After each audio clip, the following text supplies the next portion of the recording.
is Fatima Javed, and I'm a UHD student. And I chose this book for a science lesson plan, The Magic School Bus Lost in the Solar System, because it talks in detail about our solar system and the positioning of the planets. This book is written by Joanna Cole and illustrated by Bruce Driggins. Let's start reading the book. It was a trip day again, Mrs. Frizzle's class, and everyone was excited. We were going to the planetarium to see the sky show about the solar system. Arnold's cousin Janet was visiting us for the class, and it was her first day, and I know all of you will be a nice and great to her, says Mrs. Frizzles. We tried to be nice to Janet, we really did, but we got on the school bus and we told her that Miss Frizzles was the weirdest teacher in the school, but Janet wasn't interested and she wanted to tell us about herself. As usual, it took her a while to get to the old bus, but we finally did, and we were on our way to driving to the planetarium. Miss Frizzles told us all about the Earth. It spins like a top and it moves on its orbit, and it just was a short drive to planetarium, but Miss Frizzles talked fast. When we got to the planetarium, it was closed and repair. This means, well, we'll have to return to school, said Miss Frizzles. We are so disappointed. On the way back, on the way back, as we were waiting on the red light, something amazing happened. The school bus started tilting back, and we heard a roar of rockets. Oh dear, Miss Frizzles said, we are busting off. Children, we are going through the atmosphere and the layers around the Earth. When the roar of the rockets stopped, we looked around and everything had changed. The bus had turned into a spaceship, and we were all dressed up as space suits, and we were lighter than feathers, and we floated above the seats. Far behind in the black sky, we saw the planet Earth getting smaller and smaller, and we were traveling in the space, and we were becoming astronauts. The frizzle said for our first stop is going to be moon, and we got off the bus and looked around. There was no air, no water, no sign of life. All we saw was dust and rock and lots of craters. Miss Frizzle said that the craters were formed billions of years ago when the moon was hit by the meteorites. The meteorites were the falling chunks of rocks and metal.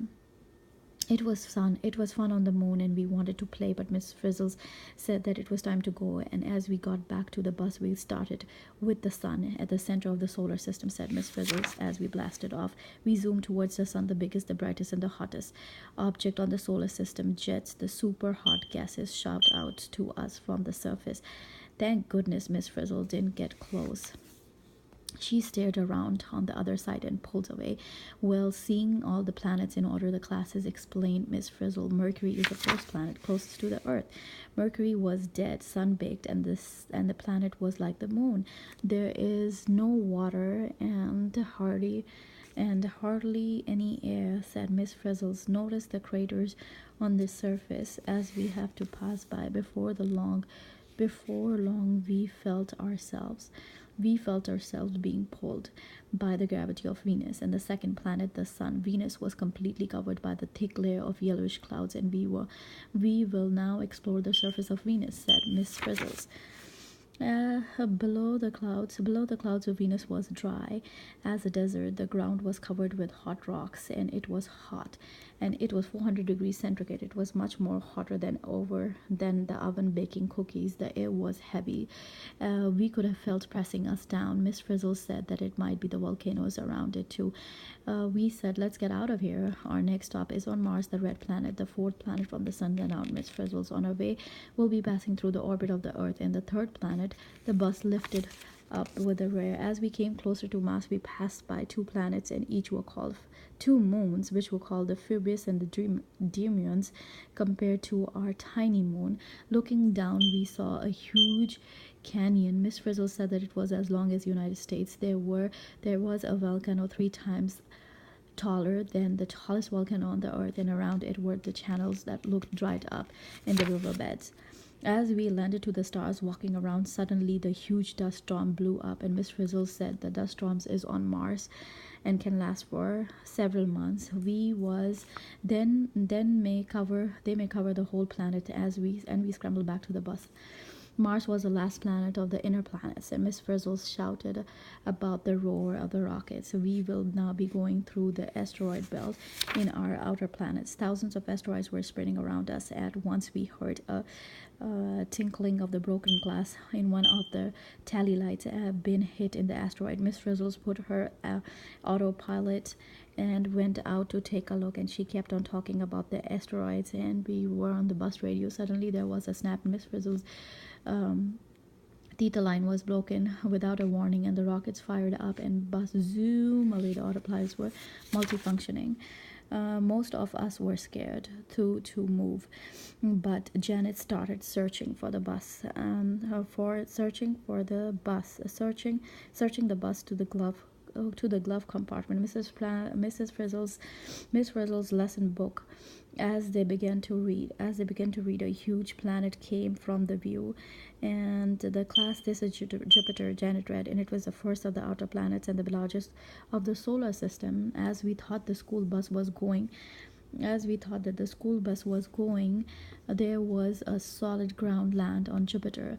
The planet was made. The planet was made entirely of gas. As we left Jupiter, we worried.